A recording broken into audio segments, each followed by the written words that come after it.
জি, আমি একটু সম্ভবত উনি আমার কথাটা বুঝতে একটু ভুল হয়েছে ওনার। ভুল হইতে পারে। দেখুন, বাংলাদেশে দুর্নীতি মুক্ত যদি বলেন আপনি, আমাদের দলগত যে পদ্ধতিটা আছে, 2001 সাল থেকে 6 সালে বিএনপি ক্ষমতায় ছিল। আপনি বলুন তো, বিএনপির কয়জন মন্ত্রী এমপি দুর্নীতি মুক্ত ছিলেন? আমি কথাটা এখানে আনতে চাইনি এখন। আপনি যখন 6 সালে যখন সরকারের পতন হলো, যখন নতুন সরকার আসলো, ফখরুদ্দিন মঈনুদ্দিন সাহেব, তখন আজকে যে প্রথম আলো পত্রিকা ডিফেন্ড করে কথা বলছেন, সে শিরোনামগুলো কথা কি আমাদের মনে পড়ে না? আমাদের দেশনেত্রী বেগম খালেদা জিয়া থেকে শুরু করে এখন বর্তমান বিএনপি চেয়ারপারসন যিনি আছেন, তাকে যে লিড নিউজগুলো যে করেছে প্রথম আলো পত্রিকা, এগুলো কি প্রথম আলো থেকে মুছে দিতে পারবেন? আমরা বলেছি, যারা সরকারে থাকবেন, যদি সরকারের মূল জায়গায় যদি তারা মনে করেন যে আমরা দুর্নীতি করব না, তাহলে তার সাথে সবাই একই ফর্মুলা যাবে।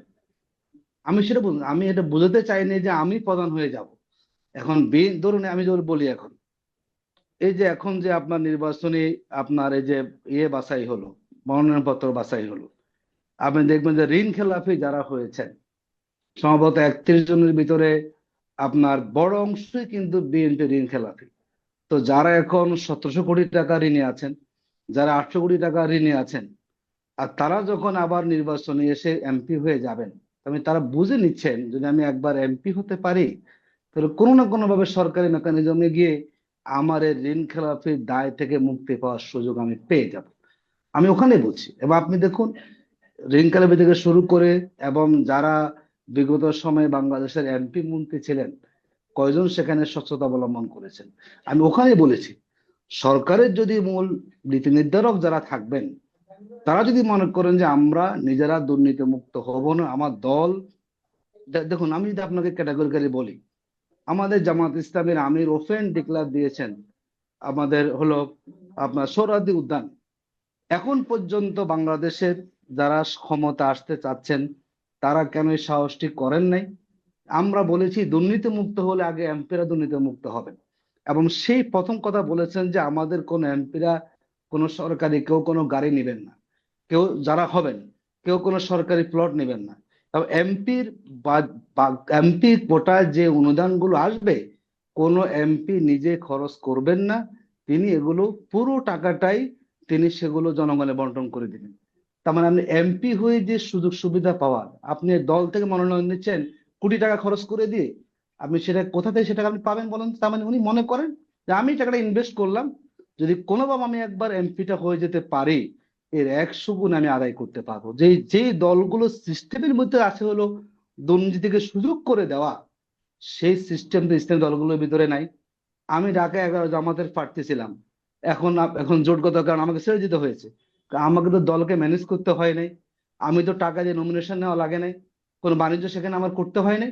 তা আমি বলতে পারি, হ্যাঁ, যদি আমি কখনো সুযোগ পাই, যদি আমার দল আমার থেকে কোনো দলকে ম্যানেজ করতে হয় নাই, সুতরাং আমি যদি এমপি হই, সুতরাং এমপি হলে জনগণের বরাদ্দের টাকা দিয়ে আমার যে ঘাটতি মেটানোর যে সুযোগ, সেটি কখনো আমার প্রয়োজন হবে না।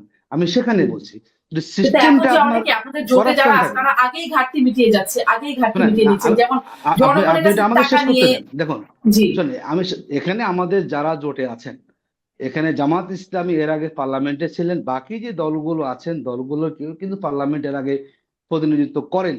কিন্তু আমরা তার আশা নিয়ে বাঁচতে হবে। এবং আপনি আগামী দিনে কি হবে, যে আপনি সেই প্রশ্ন আমাকে ছুড়ে দেন যে আগামী দিনে মন্ত্রী হলে দুর্নীতি করলে আপনি কি করবেন, আমরা ওই পর্যায়ে আগে আসি।